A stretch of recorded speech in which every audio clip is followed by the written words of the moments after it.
If you build it. Advice from a professional real estate agent on working with a home builder, what to expect, and tips for success by Joseph Ausmus. Have you fallen in love with that perfect model home? In this ebook, you'll be getting some industry tips on how to be a smart buyer for a new construction home. From what to expect, what it's like working with a builder, and some tips for success, we are going to examine the entire process.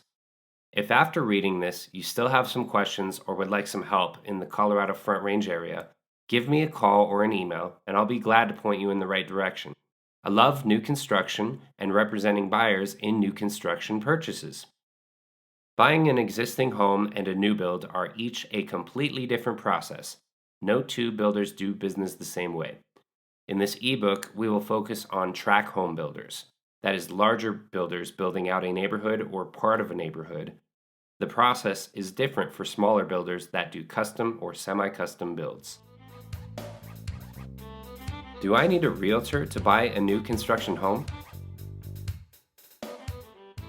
When you walk into a sales center, there is a sales representative there that can answer your questions, show you different models, hand you current inventory lists or brochures, and even sit down with you to build out a home with an available lot, your chosen model, and even some construction options to give you a total price. So why would you need a realtor if the builder already has someone to do all this for you? The answer becomes clear when you ask another question. Who does that salesperson work for, you or the builder? It becomes evident that the salesperson is representing the interests of the seller, which is the builder, who is representing you as the buyer. Hiring a realtor is a smart move. I recommend to do this before you even tour the models, especially because the builder will want you to register with your contact information and your agent's information on your very first visit.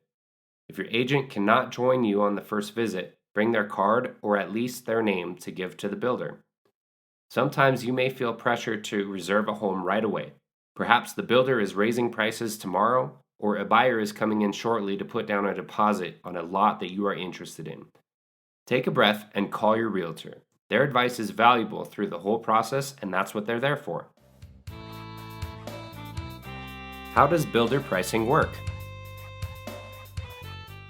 We've all seen the big bright signs along a busy street advertising homes from the low 300s. What does this mean, and what can you really expect to pay when buying a new build? The price on those billboards is the builder's base price for their different models, usually the smallest, least expensive ones. That's the from part. The price goes up from there for larger or more desirable models, and the base price doesn't include any other costs or upgrades. Lot premiums. Some builders charge this on every lot, while others may charge only on those lots they consider better than others. A lot that backs up to a greenbelt, park, or is on a cul-de-sac versus a through street, for example, might have a higher lot premium. Make sure you ask about the lot premiums. Construction options. Some builders may offer a loft versus a bedroom, a stamped concrete patio, or additional windows in the master suite as some common construction options. Note that not all builders can or will offer these, and it may depend on the model. These construction option costs can add up very quickly, but they are often cheaper to do during construction than as a remodel 5 years down the road. So, if you think that you might need a fourth bedroom in a few years, it may be more cost-effective to have the builder do it now.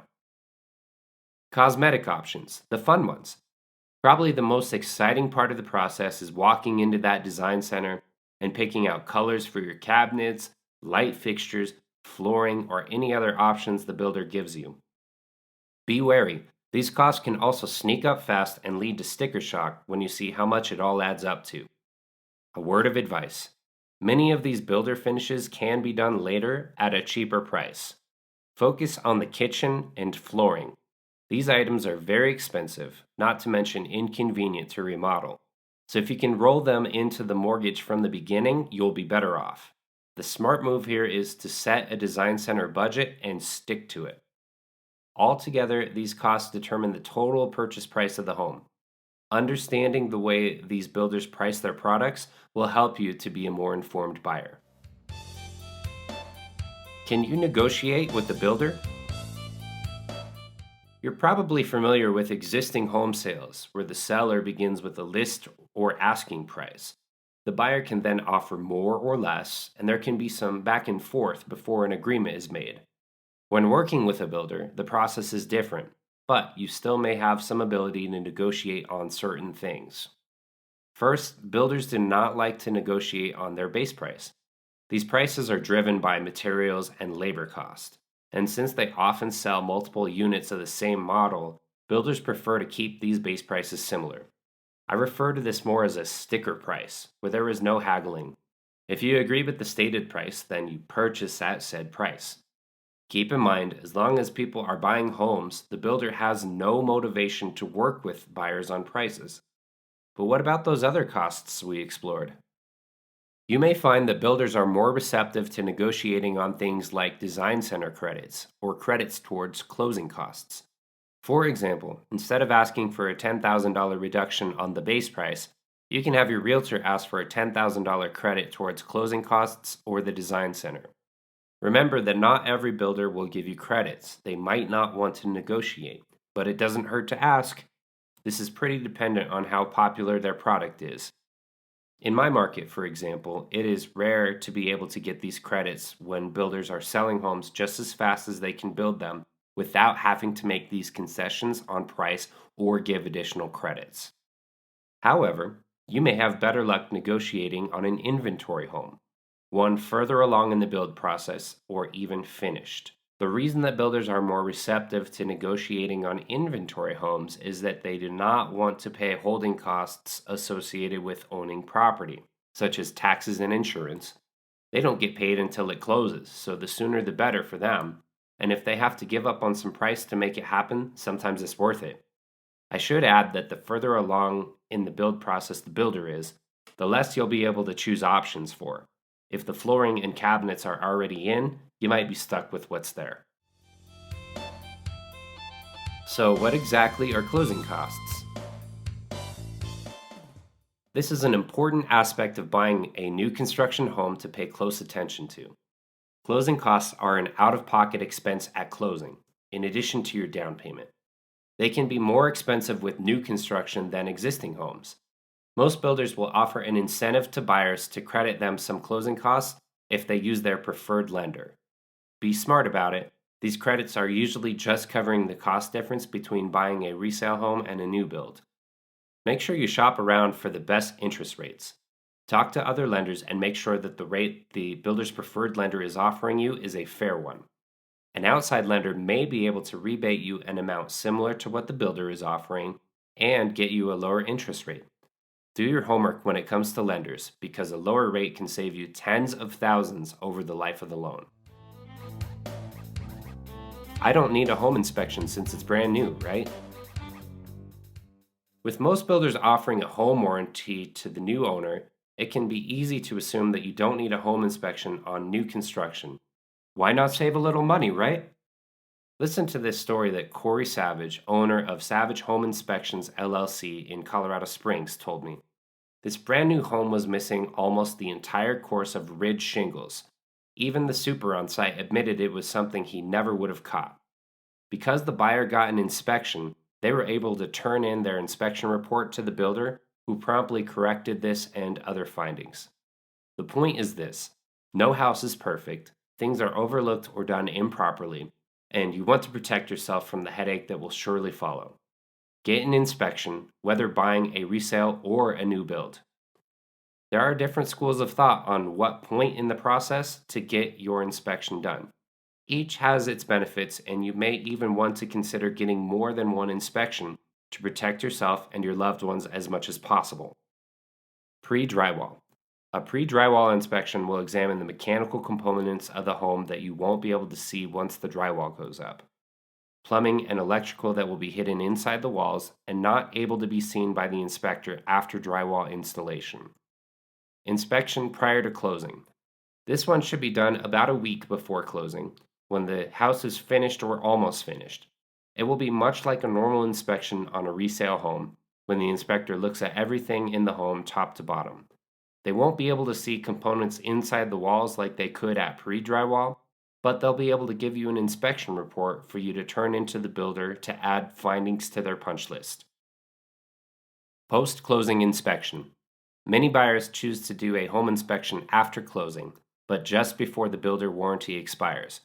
For example, at month 11 of a 12-month warranty. The inspection report will then be turned into the warranty company to make any necessary claims for repair. All these inspections are useful to you as a buyer, each with their own unique benefits and limitations. Keep in mind that home inspectors are different in not only price and the packages they offer, but will have different skill sets as well. Do your homework. Your realtor will have a list of trusted home inspectors that they can recommend to you. How long should I plan on the build process taking? The short answer is to ask the builder. The builder may have some homes available at different stages of construction, even complete. Or they may have some lots that are pre-permitted, meaning they are ready to dig, as obtaining a permit can add significantly to the total build time. The total process could take several months, so know the estimated timeline before you sign. Even when the builder gives an estimated timeline to close, there are many factors that will have an impact on the actual close date. Weather, supply issues, contractors doing their job right, inspections, and permits could all cause that timeline to be pushed back. Have a backup plan if your closing gets delayed. Can you go month to month when your lease ends? If you are selling your current home, are you able to delay that closing or rent back the home from the buyers for a short period if needed? Having some flexibility is the best course of action I can recommend because anything can happen. If you absolutely cannot flex your close date, your best bet may be to look at inventory homes. The closer that builder is getting to a certificate of occupancy or CO, the less likely it becomes for closing delays to occur. Thank you. I hope this information is useful to anyone who is looking to buy a new construction home. If you're looking along the Colorado Front Range, give me a call. I'd love to help you. Please follow Joseph Ausmus Real Estate on social media and sign up for my email list for great tips, including coming soon listing announcements and more helpful tips. About the author. Joseph is a licensed realtor in Colorado, specializing in representing buyers on new builds, including listing and selling their current homes. He is a native to Colorado and serves all along the Front Range, from Fort Collins to Pueblo. He enjoys spending time with his family, riding and playing music, and enjoying the Colorado outdoors. Joseph Ausmus. Phone number 720-921-5788. Email JosephAusmusRealEstate@gmail.com.